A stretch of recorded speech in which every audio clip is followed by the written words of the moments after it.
So where were we the last time we met? We were dead, weren't we? I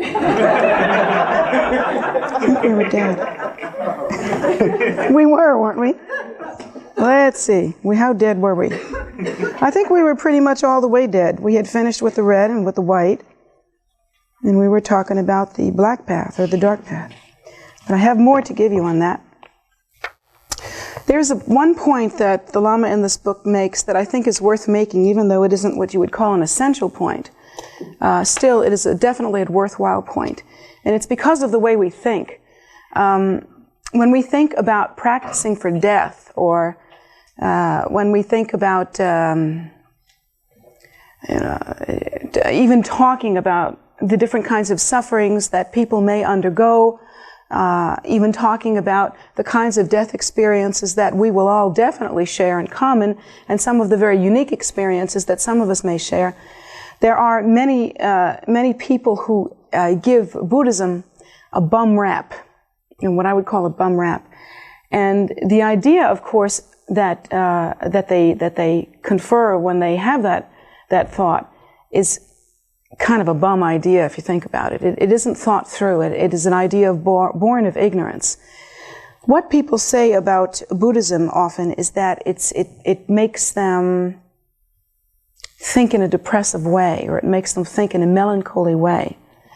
They say this about Buddhism, that since one of the main points in Buddhism is to prepare for what happens after this life, there are many people that accuse Buddhism of being a sad religion, or depressive, or having a bad effect on one's mood. Well, these very people are the people who are in denial about the fact that they too will actually go through this experience. You may not want to learn what to do in an emergency should, here's a good example. I know when I was in junior high school, believe it or not, I learned how to deliver a baby in case of emergency. Can you believe that? This Red Cross representative came to our school and gave us lessons on how different things that one could do in case of an emergency. And in this case, I learned what to do if someone is having a baby and there's no way to get to a hospital and one is shut off and it's an emergency. Now you might think to yourself, so what? I mean, what are the chances that I'm going to deliver a baby in this lifetime? I'm mostly called on when people die. I'm not necessarily called on when they're born. I've had the great, wonderful pleasure of naming babies. I've been there right after baby's born, but so far, not ever having taken that job as a taxi cab driver that I once thought about, I've never had to deliver a baby, ever in my life. So you think to yourself, well, how useful was that? Well, the only reason why you would think that is because so far I haven't had to deliver a baby. But let's say, and any of you that are women capable of having babies or in that position, let's say you and I were stranded in a snowstorm sometime and I was the very one that saved you from trouble by delivering your baby. Would you say that that course was useful to me? I would say it's useful to me, because I would have been climbing the walls if I hadn't known what to do and you were having a baby. You can count on that. That just would have been the scariest moment of my life. I'd rather usher people out than usher them in. It's less messy. So what does all of this have to do with the Buddha Dharma? Well, I'll tell you.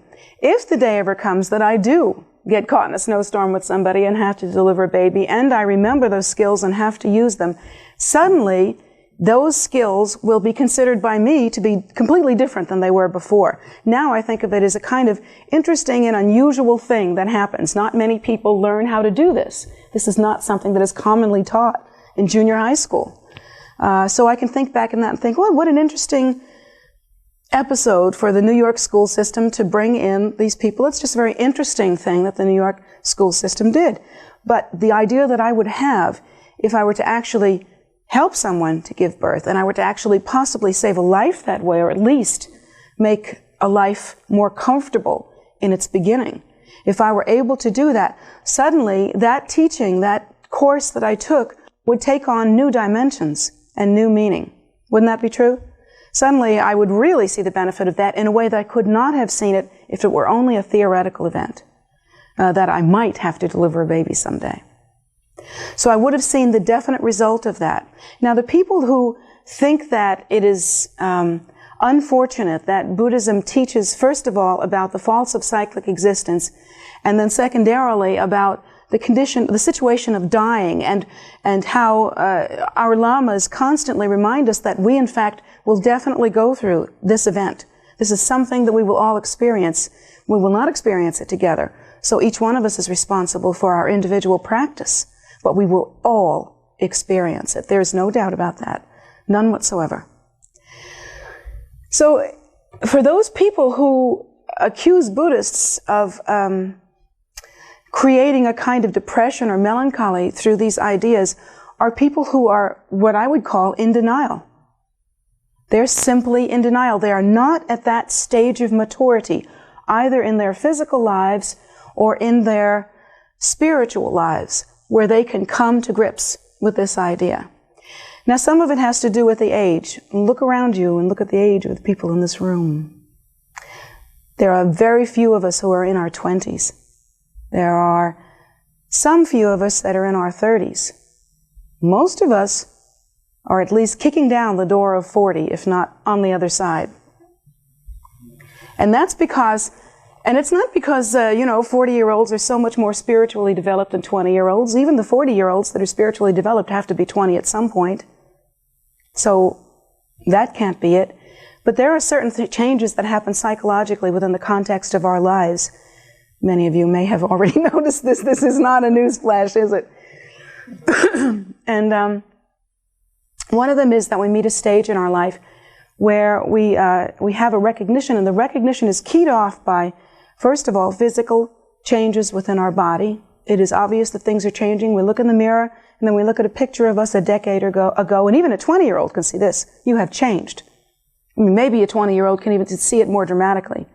If you're 25 now, and 10 years ago you were 15, you're much different now than you were back then.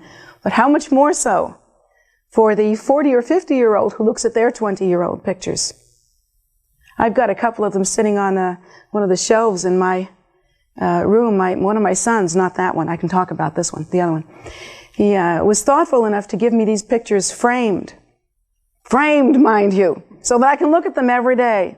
They're sitting on my shelf, and I look at myself when I was in my 20s every day. What a great technique for a Buddhist. And I'll tell you, things have definitely changed. So those of us that are going through those sorts of changes, and we're seeing ourselves on the downside of that midlife experience, are also having another inward kind of expansion or understanding that is coming to us for the first time, not because we weren't capable of seeing it for the first time, but because we are suddenly keyed in by certain kinds of visual stimuli, and also we're keyed in by what's happening inside of us. But somewhere in about the time that we turn 40, and somewhere in that first 5 years of our 40s, we come up with a realization that is a little hard to take. And that realization is that it is not likely that we have a full half of our lives left. It is not likely. It is more likely that I am more than half done with my life. And that's what I'm thinking about. And that's what you're reminded also when you look at those pictures of yourself when you were younger. And I'm thinking of how none of us has ever gotten used to that. Do you remember, let's say, when you were either going to school, especially if you hated school like many people did, if you were going to school or perhaps going to a job that you didn't like, where you were literally owned by somebody else from, say, 9 to 5 or 8 to 3 or whatever it is, during 5 days of your week. You look forward to the weekend as though it were manna from heaven or nirvana, or perhaps equally as important as enlightenment. In fact, at a certain age and a certain stage, right about, Thursday afternoon, if someone would ask you if you'd wanted your weekend or nirvana, you might have taken your weekend. Weekend becomes out of proportion in terms of its importance. It just becomes, because we have a hard time dealing with the stress of an entire period of time when we look forward to the rest. Do you remember how it felt on Friday night when you were really young? Party time! Friday night is happy time, and no matter what you did, It was really fun. You made sure that you went out. Friday night was definitely the night that you did something because you had some steam to work off and it was the first day of the weekend and you're really excited. And then you go all the way through your weekend, and of course there's the Saturday morning recovery for some of us. And then later on there's the Saturday evening, and right about Saturday evening, towards the end of the evening, do you remember that kind of sinking feeling in your stomach when you realized that tomorrow was Sunday and there was only one day left? Not only that, but also Saturday night was the last night that you had before the night before you had to wake up early again. You know, that kind of thinking. So that's the kind of minds that we are preparing for our death with. You think about that. It's the same mind that we deal with our life situation with. We get away with it as long as we can get away with it. So long as it is Friday night and Saturday morning and Saturday afternoon and just starting Saturday night, we're getting away with it. We are in denial about everything else. We push aside anything that is uncomfortable or frightening to us, or anything that is stressful. And the way that we're dealing with stress at that particular moment is to be who my son calls Cleopatra, Queen of Denial. That's his joke. Cleopatra. So we're Cleopatra throughout most of our lives. And then suddenly you hit 45 and it's Saturday night again. It is. 45, it's Saturday night, because at 45 you start to want to go to bed a little earlier. And you can't help but get up earlier because you wake up that time and you're not like you used to be and you can't go back to sleep. And all sorts of things change. But suddenly at that time as well, you do realize that your weekend is more than half over. Or your lifespan in this case is more than half over. And it begins to wake you up and causes you to relate to necessity. Reality is hitting us, and that's what's happening. And for some of us, that is a very sad part of our lives, and there are many different reasons for that, and this isn't really part of our Phowa retreat, but I would like to mention it anyway. There are many people who literally cannot get themselves together at this point in their lives because they are too tired, too scared rather, too much in denial about the passage that is overtaking them right now. There are many people who have spent their whole lives seeing their own self-worth and their own value according to their looks, their youthfulness, their beauty, their sexuality, their youthful vim and vigor, their kind of youthful energies, determination. But in many cases, and there are so many people, so many people who strongly take all of their ideas about self-worth in accordance with their ideas about desirability. And of course, here in America, we have a cult associated with youth going on, a youth cult. Women are only attractive in their 20s. They're barely attractive in their 30s if they can make up well. And, in their 40s, they're going over the hill. And that is kind of the way the popular Madison Avenue approach is. Of course, nowadays we are finding our self-worth in a different way. And fortunately, women are seeing themselves as something other than a desirable object. Men are seeing themselves as other than, a warrior that has to prove his prowess at every turn. And so fortunately, we're not viewing ourselves in the same way, but we still seem to maintain this denial about our lifespans. We do have this denial about our lifespans, and even those people who are in their 50s and then going on to their 60s, once again, when we move into our 60s, there are no guarantees. There are plenty of people that die in their 60s. Plenty of people, even though we feel well, even though we feel fairly youthful in our 60s, and I hope you do, I hope I do when I reach my 60s. Still, there is no guarantee. But we don't think like that. We think, I'm feeling well now, everything's fine. And there are many people who don't even plan for their death. Even in terms of making out a will, they don't plan at all for these events during the course of their lives. Now, except for when they get to the very, very end, and it's literally impossible to be in denial about this thing. So you wonder, are these the sensible people? The people that are in denial like that are not preparing themselves for their eventual continuation through samsara. Are they wise? Are they free of the obscuration of ignorance? Not for my money. I think they are, of course, the most ignorant. They are not preparing. It's like knowing that you are going to have an extraordinarily challenging and difficult tomorrow. Where if you knew that if you spent the afternoon and the evening preparing for tomorrow, maybe reading this book or studying a bit or getting your props together that you need for a certain presentation, if you were to spend this afternoon and this evening preparing for your tomorrow, it could easily be that while tomorrow would be stringent and challenging and you would definitely be tired afterwards, it could be the kind of thing where you feel like a job well done. Good for me. I worked really hard, but I was prepared and I got the job well done. You can handle it that way, or about your difficult tomorrow, you can, of course, think like tomorrow is tomorrow, today's today. I don't have to worry about it till tomorrow, do I? I don't have to think about it this afternoon because it's not tomorrow yet.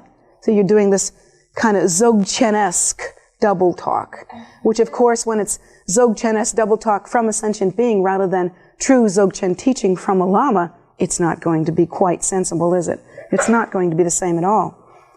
So the idea that today is today and tomorrow is tomorrow and never the twain shall meet, and the idea that, well, we should just kind of go with the flow, have another avocado, think about tomorrow when tomorrow comes, that kind of thing is not the kind of thinking that is going to help you feel strong and powerful the next day. And probably what will happen the next day is that you may fail, or the chances are you won't do such a good job, and you will not have, definitely you will not have, the result that you expected or desired from your efforts during that day. And it's because of a lack of preparation. Now, the very people that would advise you to simply let it be and think positive thoughts and have a good time and don't worry about it till tomorrow, it's the same kind of mentality that says that Buddhism is a depressing and melancholy sort of idea. These are the people that are in the state within their own minds of ignorance and delusion and denial, where they aren't considering things from an intelligent, commonsensical wisdom point of view. They're not facing the fact that tomorrow will come. There is no way to get out of dying, absolutely none. You can't even die to get out of dying. There's just no way to get out of it. And we will face this, and how much better is it to be prepared? Because I tell you that while death is something that is extremely difficult to do well and requires intelligence, forethought, and of course practice, it can be done well in the same way that you can prepare well for something that you have to do, and you can ace it. Now, you have to ask yourself, what is your habit about such things? Are you accustomed to failure? Some people are, you know. Some people fail habitually. There is a strong element of neuroses in the way that their minds work. They are, according to other people who are close to them and seeing them, sometimes called programmed for failure. They're sometimes called extremely neurotic, where they put obstacles in front of themselves and cause themselves to fail. And they mostly do this with their attitudes. Sometimes I'm teaching class and I look around and I watch your faces and I perceive the energy that is coming from you and I think, problem, you're going to fail. Not that I'm predicting your demise or not that I'm wanting you to fail or anything like that, but it's obvious from the attitude, from the way that you are listening, from the barriers that you are throwing up within your own mind in front of yourself, that you are not going to let yourself do this well. So now you have to examine yourself and you have to ask yourself, what are your habit patterns? And if it has been your habit that you have not finished tasks, then you have to train yourself in a way that you have never trained yourself before. If it has been your habit that you have thought of yourself as inept, incompetent, not worthy, and a failure, and you think that probably you will begin this, but you will not be able to finish it, you will not be able to succeed at it, you have the idea that you're not going to go all the way with this, and you could feel yourself slip-sliding away. You know, you can feel yourself kind of going in a direction that you mentally have the habit of going in, but one that is not productive to you, and will absolutely lead to the end of this situation that you find yourself in. Then, of course, you will have to train yourself in a way that you have never trained yourself before. And the reason why is that, first of all, you must understand this. You can. That's the first reason to do it. Because you have a habit pattern that does not excuse you from changing the habit or from learning how to apply the antidote. Because things have been this way up until this time does not mean that you have no aptitude for training yourself with method, through using method and through relying on the method and relying on the help from your spiritual friend or teacher. And there's no reason why you cannot do that, even if you have never done that before. And here's why. When we deal with our own lives and our own self-opinion, our own ideas about ourselves, our own habitual tendencies, our own ways that we function, and particularly our own ways in which we think about and perceive ourselves, there's a certain degree of flexibility. There's very little about life that will come up and slap you in the head in such a way as to tell you exactly what you were doing wrong. Oh, life will slap you in the head, no doubt about that. But it may happen 10 years after you're making the mistake that you're making now. Could happen in the next life. You may never have the opportunity to make the connection as to what you did wrong, what happened, where you fell short, and why things didn't pan out. So life really isn't a good teacher. We like to say that we learn from life. Life confuses us more than anything else. We don't learn from life because many of the causes that we begin within our own lifespan in this lifetime won't even ripen in this lifetime. When it does, consider yourself fortunate. If you conduct yourself in a way that is inappropriate, unkind, lacking in generosity, self-absorbed, hateful, or whatever, and you see the ripening of it within a short enough time to where you can recognize the connection, that is Guru Rinpoche's blessing. And you should consider it Guru Rinpoche's blessing. I mean, really, you should just immediately drop to your knees and do some prostrations because that is luck. That is a blessing. But what usually happens is that the result of what we have done becomes hidden by years and by all of the kind of flip-flop inside-out movements that we make during the course of our lives. There are so many options, so many ways that we can go, that we literally don't have the kind of mind that can follow the threads through. See what I'm saying? We don't have the kind of mind that can pull the thread and follow it from beginning to end.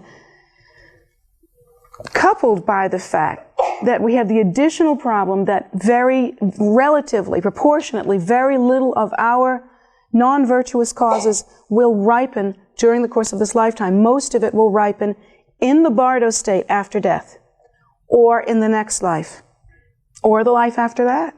There are no guarantees. So it's very difficult to learn. The one thing that makes this practice of Bardo, this practice of Phowa, different from all of that slip-sliding and unpredictability and unclear cause and effect connections and lack of understanding as to where things come from and why things are a certain way, and also what makes this practice of Phowa different from, forgive my French, the bullshit we feed ourselves. Literally, the lines that we feed ourselves when we tell ourselves how we're doing and how long we're going to last and all of the ideas that we have about, how we should leave ourselves alone and not try ourselves too hard. These kinds of ideas are separate from the Bardo idea because in life, situations are so confused that you can play that game. It's not clear. There are so many different ways that you can go. It's just not clear. And there's plenty of space and time and ability to fool yourself. And we do fool ourselves. We fool ourselves every day. For instance, we pretend to believe that virtuous conduct will lead us closer to enlightenment. We pretend to believe that. But in our lives, most of our conduct is in fact non-virtuous. We are slothful. We are lacking in commitment. We are unkind to others. We are not aggressive in our desire to benefit sentient beings. We are self-absorbed. We allow ourselves to wallow in our neuroses rather than pulling ourselves up, kicking ourselves in the butt, and causing ourselves to just get ourselves together. And we do have that capacity, you know. So what is the difference between that kind of thing and Bardo, and the eventuality of Bardo, and the idea of Phowa? The difference is that no matter how you slice it, or how you bullshit yourself, or how you are in denial, no matter how many of Cleopatra's outfits you try on every day, no matter what you do or what you think, you cannot deny that you will die. This is one eventuality that we all share. And without exception, to the man and woman, we must prepare for this event. Because we're going to go through it, and we're going to go through it one of two ways. Blindly, driven by the forces of karma, and helpless. Or we're going to go through it safe, prepared, aware, and able. Those are the only two choices. About whether we will go through this event, there is literally no choice. Think about that. You have to think about that. I know you have the capacity to think about this, although you say, oh, I just can't think about death. I can't think about that. It scares me too much. It scares me too much.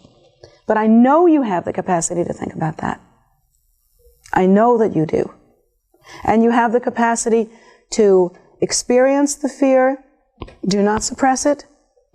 Acknowledge that you have that fear. Let it be. And then explain to yourself that we will overcome this fear together by training, through accomplishing method.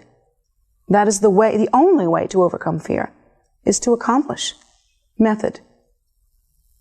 Is the only possible way. But remember, about going through this, we have no choice. We have incredible degrees of choice about how to go through. Just as we have a choice as to how to live, we also have a choice how to die. And the thing that I would encourage you is that even if you are the rascal of rascals in this lifetime, even if you are so naughty that if I knew, I would spank your bottoms, even if you were just that naughty, even if you are so naughty that you are childish and you let yourself get away with everything, and you don't practice even though you have the method, you just haven't had the time, and you won't make the time, and blah, blah, blah, all of these other things, and then you come up to me and you say, well, it's because my mind is so unstable, that's why I can't practice. Hit practice, hit practice, hit practice. You know, and of course, the answer is, the reason why you can't, your mind is so unstable is because you haven't practiced. You know, that is the antidote. That's what you do when your mind is unstable. But people come and tell me, literally, that they cannot practice because their minds are too unstable. Well, whatever. So, even if you are that kind of person, remember, you don't have to practice. I can't make you practice. I can't force you to do it. Guru Rinpoche can't force you to do it. Lord Buddha can't force you to do it. Neither can Lord Buddha force you to walk through the door of enlightenment. Neither can Guru Rinpoche force you to walk through the door of enlightenment. Certainly neither can I. But the one thing that you will have to do, once again, is to die. You have no escape from that. It is written in stone. And so, what you have to think about is this. Will you die nobly and well? You do have to die. And for the person who is not a good practitioner, or who is born really with the kinds of mental or physical afflictions that truly prevent them going into practice in a deep and profound way, this is the method. Phowa is what you have left. I don't see too many of you packing your bags to go stay in a cave in Nepal and practice until you achieve supreme enlightenment. I don't see any of you heading for a seat under the Bodhi tree, planning to sit there and practice austerities or whatever just to see how that goes. I don't see any of you rushing off in some other direction. I see you in your lives, deeply enmeshed in your lives, dealing with the choices and opportunities of your lives. And you have many choices, and you're right, some of you have less time than others. Definitely, you will not have the time that it takes to practice to the degree that you will end up achieving liberation or the rainbow body before your death. Because that takes a commitment that none of us has made yet. None of us has made within the context of our lives here. We literally cannot do it. We're not going there now. It isn't the karma of the situation. So what do you have left? Definitely you have two methods that will help you to die well, because if liberation is not possible in life, during the course of this lifetime, even though theoretically it is, if for you it is not, then definitely you should understand, even so, liberation is possible in the Bardo, even for you, even if you have not practiced well during the course of your life. And that's truly the biggest piece of candy that I know on this path. It is a big piece of candy because I know of no other method that can allow for this. There is one way that you can help yourself to prepare for the Bardo state, as I begin to explain the Bardo of becoming now, which is the next stage in the Bardo and a very important one. You will see how important it will be to you if you can successfully practice generating oneself as the deity. That's called generation stage practice. That is a practice that is available for you to learn right now. Even before practicing your ngundro, it is permissible and acceptable and desirable for each of you to practice, first of all, the shower of blessings, which is a generation of Guru Rinpoche, not oneself as Guru Rinpoche, but a generation of Guru Rinpoche in front of oneself, giving blessings. And that brings about a definite firming and developing of one's relationship with Guru Rinpoche, one's relationship with the appearance, the Nirmanakaya form of all the Buddhas, in fact, because it gives us a relationship with the appearance form of that which is actually enlightenment itself. So there is that. There is also, even before ngundro, the opportunity to practice generating oneself as Chenrezi. Chenrezi is the bodhisattva who is considered to be one of the main bodhisattvas who can block rebirth in the lower realms. Who can block rebirth in the lower realms, simply by practicing Om Mani Padme Hum with fervent regard, generating oneself as Chenrezi, will go a long way toward blocking rebirth in the lower realms. Furthermore, we are able to generate ourselves as different deities as we learn after we practice ngundro. Even during ngundro, we can practice generating oneself as Vajrasattva, and then after practicing ngundro, there are the practices of the three roots. There are three different generational stage practices combined as one solid practice, and this is a way to awaken and purify one's own body, speech, and mind. The three roots are in association with body, speech, and mind. And so one is able to purify the three doors through the practice of the three roots.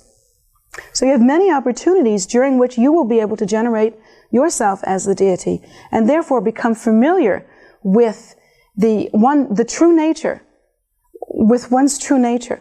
You see, we are so solidified and hooked in with what we think is our true nature now, and we think that our true nature is this critter that's wearing sweaters and shaved its head and has a do over there. He's got a do over there and a beard and what else? Plaid. And all these different kinds of things that we have on us. We think this is our true self. And we begin to try to find our true selves by defining our true selves. Like, for instance, we think it's a big leap in consciousness when we discover a certain style of clothing that suits us, because that's more in accordance with our true selves. What are we saying when we say that? What are we thinking? Back up. Think again. In truth, this isn't our true selves at all, but rather our nature is that which is indistinguishable from the supreme, unborn, and yet spontaneously complete luminosity that is the primordial view, or the primordial nature That is our true nature. That which is indistinguishable, without distinction. That which is free of any kind of contrivance. That whose name cannot be spoken. That which cannot be described. That is our true nature. And so when we practice generation stage teachings, there are certain things that prepare us for the Bardo. And one of them is to lighten up, literally, on the cement with which we have glued together our perception and our idea of what we are. We start to lighten up on that. There is a heaviness with which the weight of how we see ourselves and persist in that is weighty. It is heavy. It is hard to pick up and lift off. You almost can't do it by force. You have to do it by repetitively chinking away at it, bit by bit. And generation stage practice permits us a way to do that. Now, with generation stage practice, in a nutshell, what you do is realize the emptiness of your own nature. So you see yourself just as you are, and then you let yourself dissolve into the truth of your nature. That is to say, you meditate and see oneself. You don't force yourself to dissolve. That would be like, that would be like even more clinging to the heaviness of your self-perception. But you just allow your perception of self-nature to go where it ought to go. Nowhere. Because it has no beginning, it has no end. It is not a thing, it is not a no thing. It is like a bubble rising to the surface of a pond. What happens to a bubble that rises to the surface of a pond? Where does the bubble go? The bubble goes where it is its nature to go. It simply lets go. That's the nature of the bubble. And it's also the nature that we have, that we share. It is not solid and concrete like the way we think it is. So, we find that in generation stage practice, we have the wonderful opportunity to be able to meditate on our true nature, allowing dissolution to occur, allowing ourselves to dissolve into emptiness. And subtly, we dissolved into emptiness and remain meditating in emptiness just momentarily, meditating on the emptiness or illusory quality of our own nature. And then we give rise to ourself as the deity, and that takes different forms. Generally, it starts with the seed syllable, which is symbolic of the qualities and mind state of the deity. And then after that, we begin to actually give rise to ourselves as the deity. But the deity is understood to be only as solid as, say, a bubble, or as gossamer thin, if you will, as a whisper. It has all of the solidity of dew just before the sun dries it up. And we generate ourselves as that deity, and we meditate, therefore, we are subtly meditating on a disattachment to the heaviness of our own consideration of what we are. We're also seeing ourselves in a completely different way. Now, why does generation stage practice prepare us for the Bardo? First of all, it gives us enough spaciousness in our mind to have another idea besides I am and I want, which is probably the only idea we ever have if you boil it all down. I am, I want, I think. So here we are in the Bardo, able to take a step back from that, and perhaps that will give us the spaciousness, the moment of space that we need, somewhere inside that knee-jerk reaction tendency. We need to have a moment of space where we can consider where we are and what to do about it. And that lightening up that we have in generation stage practice will help with that. Furthermore, and most importantly, we will begin to recognize these displays, these many displays of the Buddha nature that we call the meditational deities. These are forms, these are display forms, which are actually pictures of, or movements that express, or dances that show, or colors that display or indicate the qualities of enlightenment. That's actually what the meditational deities are, if you think about it. They are enlightenment in display or emanation form. What they are holding in their hands, what they are doing, that indicates to us those particular qualities that are being isolated and demonstrated at that time. So we become familiar with the many different ways in which our Buddha nature is demonstrated, is displayed. And that prepares us for the Bardo of becoming, because it is in the Bardo of becoming that the Buddhas actually come to meet us. And we will see them, and we can have liberation through recognition. It is actually the easiest form of liberation in the Bardo. That is liberation through recognition. For most of us, that will be the easiest form. Now, I want to refer back to this book to give you a couple of statements that I think may be helpful.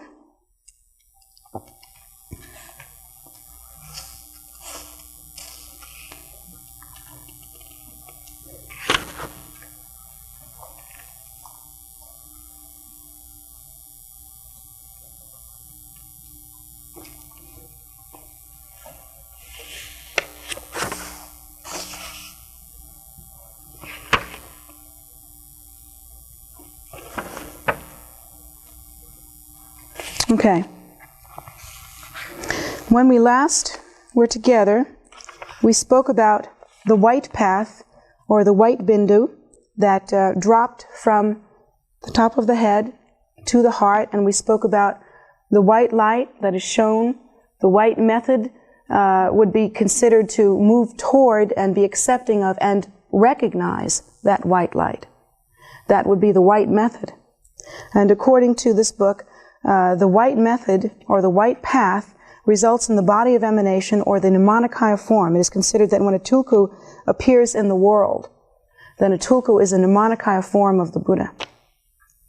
So recognition of the white path results in the body of emanation and the Nirmanakaya form.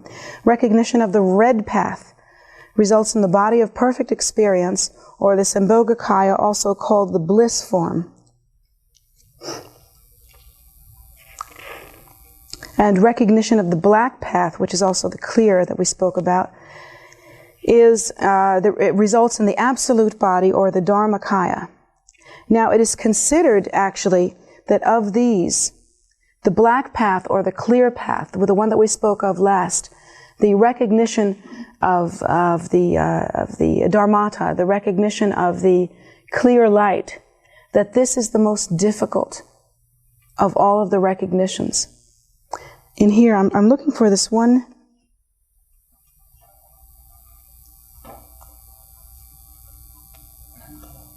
And usually it's considered that the black path, or the clear path, is usually available only to those who have practiced Mahamudra, which you are learning to practice even as we speak.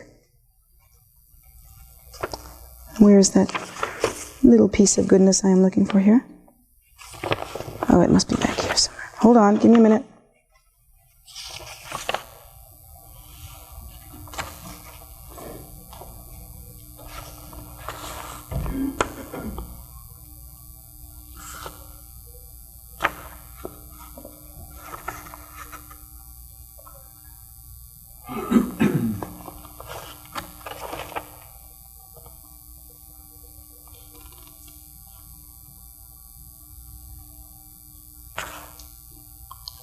Well, I'm not seeing it right now. I wanted to read to you exactly how this Lama put it, but now I'm not seeing it.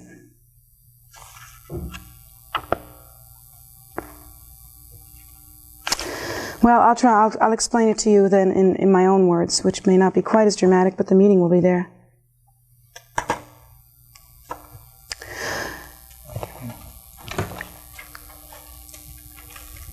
If it is considered that the great vast majority, that is to say 99.999% of sentient beings who experience death, and remember they all do, will not be able to recognize either the white or the red or the clear method, or the black, whichever you want to call it. They will not be able to recognize any of those three stages. Now, where is this? I really need this. I want to read you something that I think is important. If you don't mind, I'll take just a minute to find this. Is that okay? Huh? Could be in a footnote, you're right, but I don't think it was this time.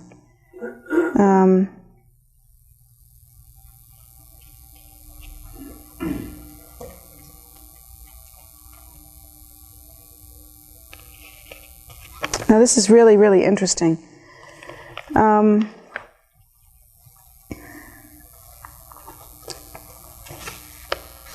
During each of the time that the lights appear, that's after the threefold lights, first the white light, the red light, and the clear light, after those events are finished, and you have not recognized any of those lights, and that is very likely that will happen.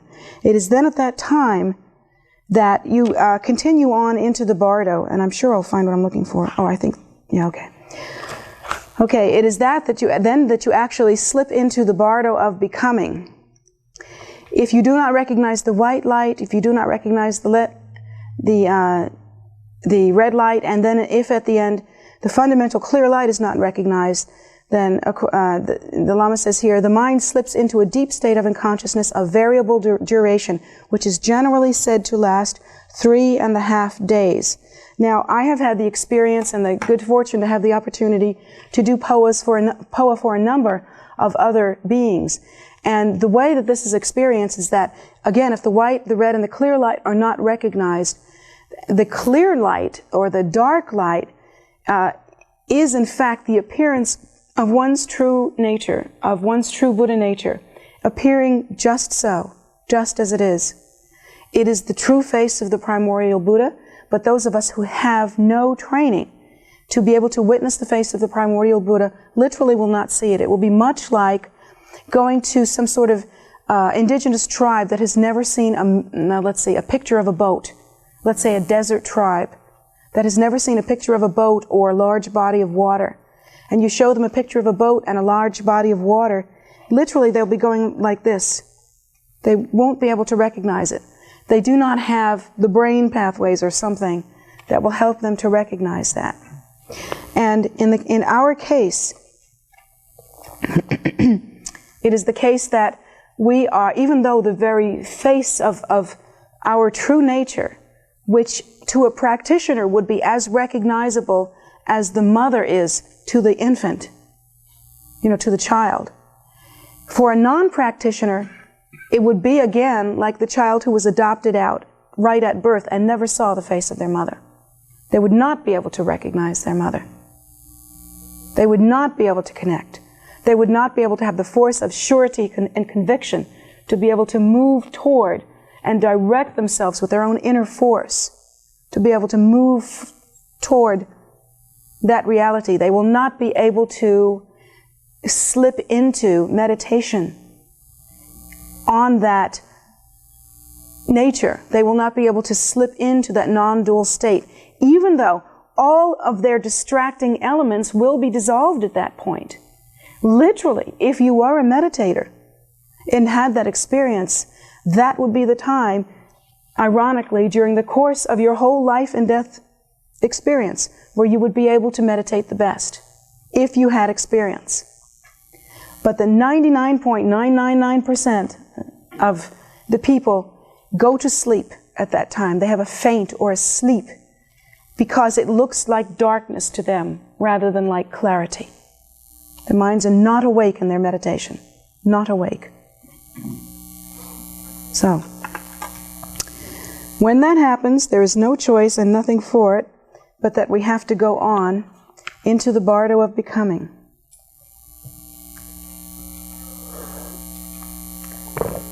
So now we'll speak about the Bardo of becoming.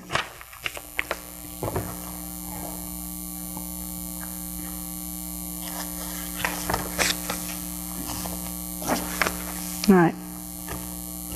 During the period of I forgot to mention to you, I started to bring up that I've had many opportunities to practice Phowa on other people, and I've noticed that in every case, even if the person had been something of a practitioner or had tried to meditate or had minimal experience, in every case, if you were not there exactly at the moment of death to facilitate the person at that time, there would always be a period of about 3.5 days where the person was unreachable, where you could literally practice Phowa for them and it would do no good whatsoever. You cannot rouse them out of the deep slumber or death-like sleep that they have once they do not recognize that clear light. You cannot rouse them at that time. You have to wait until they come to the Bardo of becoming.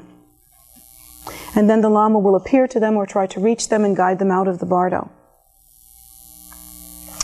To the degree that how well is that done? It has. There are two situations that upon which how well that works out are dependent, and one of them is, of course, the qualities of the Lama, whether the Lama has awakened, whether the Lama is capable, whether the Lama has realization in their practice. That is, of course, one of the conditions. And the other one is, of course, the degree to which the student or the person who has died has any connection, even if it's only residual connection, with devotion. If the person has no connection with the practice of devotion, if the person has never practiced devotion or has no capacity for devotion, the best of lamas will not be able to reach them in the Bardo. It is not possible. They may be able to afford some blessing for them, but they will not be able to rescue them. They may be able to guide them in a better rather than less good direction, but they cannot prevent them from going through the Bardo of becoming.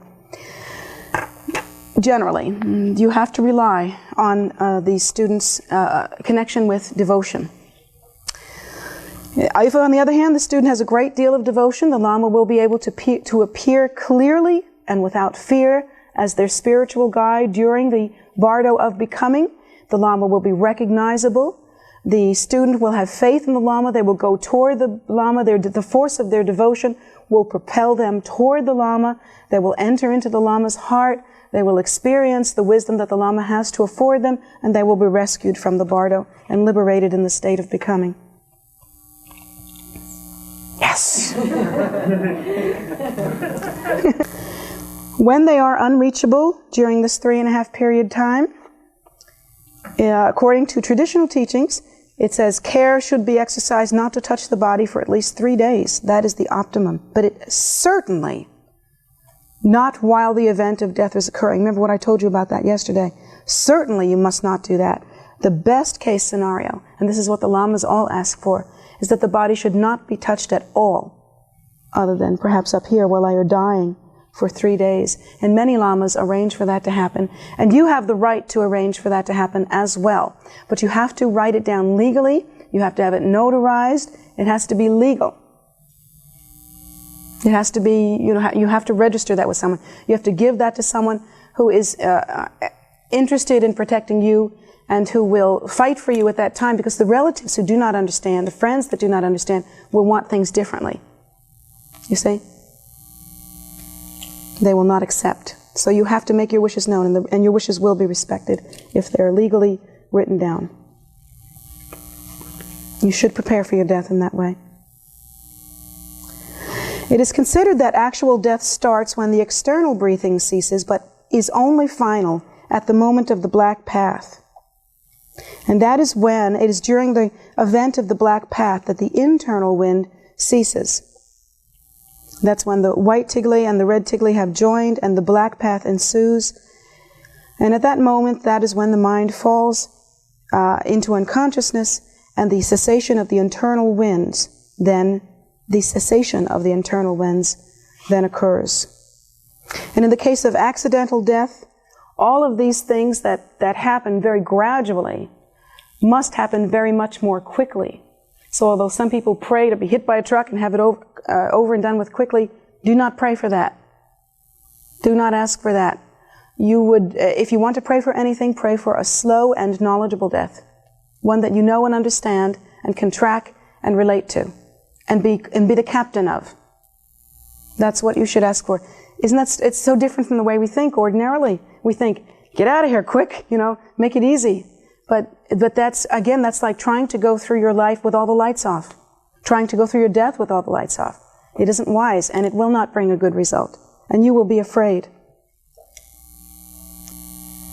After the 3.5 days of unconsciousness occur, another period begins, which is called the Bardo of Dharmata, the Bardo of becoming, it is also called. And the way that looks or feels, it is as though a person is emerging from a deep sleep. And it is at that time that a person actually fully realizes, if they have no training, if they have no capacity to realize beforehand, if they have no training, they realize at that time that they are actually dead. And at that time, this is again 3 days after, and in some cases the body has been handled, the body has been cremated, and the person, although they are unconscious at that time, still has enough of a connection that when they wake up, they are aware, and they are even residually aware in their sleep. They are aware of what the body is experiencing. Do not cremate the body before 3 days. Do not do that. Do not, yes? Giving body organs. You know, it depends on how you feel about it. There's a lot of virtue in that. Oh, the timing. Well, you have to do that immediately. There's no choice. But in that case, you would be doing something compassionate. And even though it wouldn't be the best for your own death situation, you would wait until the inner death ceased. The wise thing to do would be to have a Lama come and practice Phowa with you. The inner wind would have ceased. By that time, if the Lama is worth their salt and you have any devotion, you should be all right by that time. And you can then donate the organ within a reasonable amount of time.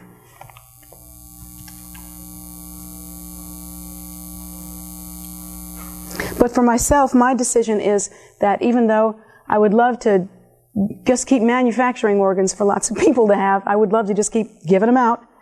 My decision is that I feel I can help people better during the course of my life, and achieving also for myself again and again the most auspicious birth, so that I can return again and again in a form to benefit sentient beings. I feel that that is ultimate benefit for sentient beings rather than what my eyes could give or something like that.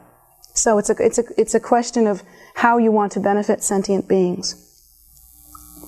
It is during this period, in the Bardo of becoming, the Bardo of Dharmata rather, that the Buddhas of the 5 families begin to manifest themselves. Now, when you think of the Buddhas of the 5 families manifesting themselves, what do you think happens? Do you think that they have some sort of warning bell that tells them when you die, and so they know, oh, she's dead, better hurry up. So they run from, the 5 different directions, and they come over and visit you, and they just sort of hang out and wave at you. No, it's not like that. Actually, the Buddhas of the 5 families are seen as separate displays and separate emanations, but they are intrinsically present in our minds as our own nature, our own 5 wisdoms. So you can say that the Buddha families each represent our own subtle intrinsic wisdoms. Whether we have them developed or not, that's another story. For instance, we think about Amitabha Buddha. Amitabha Buddha, that family, the Lotus family, is associated with discriminating wisdom. Ratnasambhava Buddha, associated with the Ratna family, is associated with the wisdom of equanimity. Amoghasiddhi Buddha, and I forget what family he is. Amoghasiddhi, do you remember any of you? Karma, that's right. Amoghasiddhi family is accomplishing wisdom. The Vairochana Buddha is accomplishing the wisdom of accomplishing plain wisdom, and it just says wisdom, it's general wisdom. And the Vairochana Buddha accomplishes the wisdom of the Dharmadhatu, that's the awareness of what is and what is not as one. And Akshobhya Buddha is considered the Buddha of mirror-like wisdom. So each one of these are our own intrinsic awareness, our own intrinsic wisdom. As to whether or not we have them developed, that is another thing. On the first day, it is Vairochana Buddha that will appear. He either manifests in the form of a Buddha according to our beliefs, should we have the capacity to recognize, or he will manifest in the form of dazzling blue lights and geometric shapes. These dazzling blue lights are just that. They are dazzling. They are unlike anything we have ever seen on the physical level. They will knock you for a loop. Literally knock you for a loop. It'll be unlike anything you've ever seen. The ultimate light show, friends. And it will be differently than you have ever seen it. So that one needs to practice in order to be able to recognize the nature that is Vairochana Buddha. At the same time that this almost violent, dazzling, ultra-dazzling blue light will appear, another softer white light will appear at the same time. The softer and white light will be more welcoming. But this softer white light corresponds to the world of the gods. Do not follow. Go to that light which is dazzling, perhaps more unfamiliar, perhaps more frightening. Call out to the Buddha. Try to not take the easiest way out, but ask yourself, require yourself to recognize the Buddha. If the person seeing this has no idea of what is happening, the sheer brightness of the light of the Buddha is somehow terrifying. They haven't practiced, you see, they are unused to it. So it is terrifying, and one will be more inclined to follow the light of the worlds of the gods, as it is soft and pleasing. So beware of that. So here are the two correct attitudes according to this Lama that are very helpful to adopt in order to face the situation. The first one consists of becoming conscious that the blinding blue light manifests the presence of Vairocana Buddha. So we pray every day from now until the time of our death, and especially around the time of our death, that he will dispel the suffering and phenomena of the Bardo. And particularly when we see him, when we see this very bright blue light, or when we recognize that the Buddha is present, we pray to him and ask him to dispel the delusion and make the way clear for us. The second method requires more profound knowledge than the first one. The first one, you only have to have heard. Literally, you now have enough to do that. You have heard, and through the force of your caring about this hearing and wanting to internalize it, it is that force will make you remember that you have heard that Vairocana will appear at this time. So now you know that. You are expecting to be in the Bardo. You are expecting to see lights that you are uncomfortable with. You are expecting to see things you do not recognize or feel familiar with. And you will know not to be afraid. That's the first way, you see. Now the second way requires more knowledge than the first way. And it involves recognizing the light, recognizing that the light which appears as Vairocana, or which appears that is Vairocana, has no external existence separate from oneself.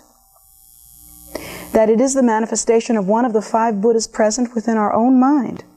And he says here that their manifested aspects are externally expressed, but in truth, their light has no intrinsic external existence. This is the luminosity, this blue is actually the luminosity of our own minds. Yet we cannot recognize it because we have not become familiar with our own minds. And so the second method, in order to get through this particular aspect of the Bardo, is to recognize that this has no inherent existence outside of ourselves, that this is in fact a display of our own inherent Buddha nature. And in that way, to become familiar with it and non-dual. Remaining fully aware that the light and the mind are one will free us from the suffering of the Bardo. On the other hand, if we are enticed by the white light of the God realm, we will be seduced to be reborn as a long-life God. The God that lives a long time and smells good and looks good and feels good, but then eventually in the end, a bad end to that vacation. So we do not wish to be reborn in the God realm. Do not go for instant gratification in this case. Trust me on this one. On the second day, here they're saying Vajrasattva Buddha appears. This is Vajrasattva, the very same one that you are practicing in your ngundro. Think how ready you will be for him. The minute he shows up, you're going to go, yes! I know who you are! So, in this case, on the second day, Vajrasattva Buddha is also associated as Akshobhya Buddha, but he will appear as Vajrasattva Buddha. So he will appear on the second day with white light, and again the white light will be unnaturally brilliant, according to what we have understood, dazzling, frightening in its dazzling light, and at the same time a softer, easier on the eyes, even though there are no eyes, we have that kind of perception in the Bardo at that point. The black light, a softer black light of the hell world will manifest. Now listen to how tricky this is. We are faced with an unnaturally white, unnaturally bright, scary light, or a softer light that, because we have felt hatred more than we have felt Vajrasattva, that's for sure. Because we have felt hatred, we are more familiar with that black light. It will not be so frightening to us. It will be softer, and it will seem to be seductive, more so than the white light. So what we have to do is to be sure and avoid that black light, because that black light results in rebirth in one of the hell worlds. On the third day, Ratnasambhava Buddha appears, and he appears with yellow light. And at the same time, again, it's the same scenario, too brilliant, scary, and at the same time, the blue light of the world of humankind is also manifested. And you will feel very familiar with the blue light of the world of humankind. And although being reborn as a human is considered a very auspicious rebirth, if you have a chance to either go to Ratnasambhava's Pure Land or experience that nature that is Ratnasambhava, or be reborn as a human, take Ratnasambhava. Amitabha Buddha appears on the fourth day with red light. The red is so brilliant and so luminous and so pulsatingly brilliant that we can hardly bear it. And at the same light, the yellow light of the world of hungry ghosts will appear. We're used to yellow light because we're used to desire. It is vibrationally familiar to us, and it will seem, therefore, like a softer and more welcoming light. Do not follow the yellow light of the hungry ghost realm. Amoghasiddhi Buddha appears on the fifth day with green light. At the same time, the red light of the worlds of animals and demigods are manifested. Again, do not follow the red light. In this case, it is softer, easier to live with, and yet it is Amoghasiddhi that you want to follow with the brilliant green light. Always choose that brilliant light. And on the next day, the sixth day, all five Buddhas appear at the same time with the lights of the classes of the six classes of beings. All of the 42 manifestations of the Buddha that are considered the peaceful deities will then appear. They will be manifested because they are all representative and they are displays of the very elements that are intrinsically within our own nature. So therefore they must appear. It is the nature of the Bardo that what appears to be subjective then becomes objective. What appears to be our own intrinsic nature is seen in an external form. So all of the 42 peaceful deities will be manifested in our mind, and then they are followed by the 58 wrathful ones. These manifestation scenarios last for about 3 weeks, unless you take one of the doors. One of the doors would either be, again, recognizing and going toward the Buddha nature in whatever form it appears, or it will be taking one of the doors of the 6 realms that constantly appear as a more seductive and more familiar light. This goes on for about 3 weeks. Now you ask yourself how, and well, when the peaceful deities show up, sounds to me like a good day at the park. You know, I can live with that, being surrounded by all the deities. But again, it will be unfamiliar. Remember that.